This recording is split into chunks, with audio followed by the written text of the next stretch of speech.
दर्शकवृन्द, नेपाली चलचित्र क्षेत्रको एक्सनको टाइगर विराज भट्ट यति बेला चलचित्र राम नाम सत्यको छायाङ्कनमा व्यस्त रहेका छन् र यसै क्रममा चलचित्र राम नाम सत्यको सेटबाट एक्सनको टाइगर विराज भट्टको नयाँ भिडियो सार्वजनिक भएको छ।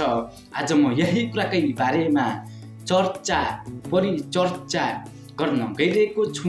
भिडियोलाई प्यार दिनुहोला। यदि हजुरले हाम्रो च्यानललाई सब्स्क्राइब गरेको छैन भने सब्स्क्राइब गर्न भने नबिर्सिनुहोला।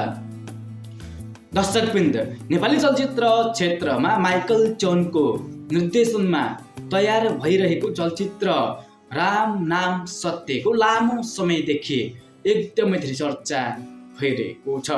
राम नाम सत्य फिल्मको चर्चा यस कारणले भइरहेको छ कि राम नाम सत्यभित्र नेपाली चलचित्र क्षेत्रको एक्सनको टाइगर विराज भट्टको अहिलेसम्मकै खतरनाक एक्सन अवतार देख्न पाउने भएका छौँ।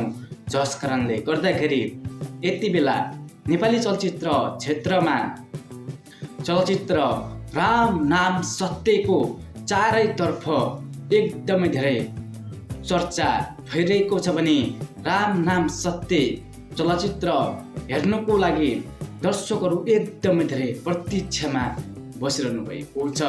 चलचित्र राम नाम सत्य आगामी चैत 27 गतेदेखि देशभरि प्रदर्शनमा आउँदैछ र यसै क्रममा यति बेला भने चलचित्र राम नाम सत्यको अन्तिम चरणको क्लाइमेक्सको सिन सुटिङ भइरहेको छ।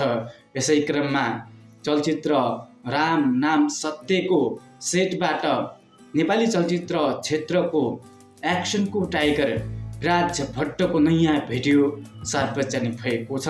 सार्वजनिक भएको भिडियोमा हामीले देख्न सक्छौँ एक्सनको टाइगर विराज भट्टलाई धमाकेदार लुक्समा एक्सनको टाइगर विराज भट्टले बच्चाहरूसँग फोटो खिचाइरहेको पनि देख्न सक्छौँ। चलचित्र राम नाम सत्यको अब चाँडै नै छायाङ्कन पनि सकिने क्रममा रहेको छ भने चलचित्र राम नाम सत्यको छायाङ्कन सकेको केही समयपछि नै चलचित्र राम नाम सत्यको धमाकेदार टिजर पनि सार्वजनिक हुने देखिरहेको छ।